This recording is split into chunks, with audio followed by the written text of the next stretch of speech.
તો એક મહત્વના સમાચાર મળી રહ્યા છે। નજર કરીએ મહત્વના સમાચાર પર।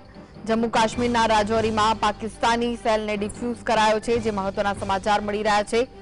પાકિસ્તાની સેલને ડિફ્યુઝ કરાયો છે। રાજૌરીમાં ખેતરમાંથી જીવંત પાકિસ્તાની સેલ મળી આવ્યો હતો, જેને ડિફ્યુઝ કરવામાં આવ્યો હોવાના સમાચાર છે। સુરક્ષા દળોએ વિસ્તારને કોર્ડન કરીને સેલને ડિફ્યુઝ કર્યો છે। તો રાજૌરીથી આ મહત્વના સમાચાર। જમ્મુ કાશ્મીરના રાજૌરીમાં પૂંછ અને રાજૌરીના અનેક વિસ્તારમાં પાકિસ્તાને મોર્ટાર મારો કર્યો હતો, જેમાં એક સેલને ડિફ્યુઝ કરાયા હોવાના સમાચાર। રાજૌરી જિલ્લામાં ગઈકાલે પણ 2 સેલ ડિફ્યુઝ કરાયા હતા।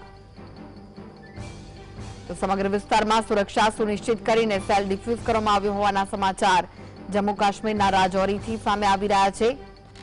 પાકિસ્તાની સેલને ડિફ્યુઝ કરાયો છે। રાજૌરીમાં ખેતરમાંથી જીવંત પાકિસ્તાની સેલ મળી આવ્યો હતો, જેને ડિફ્યુઝ કરાયો છે।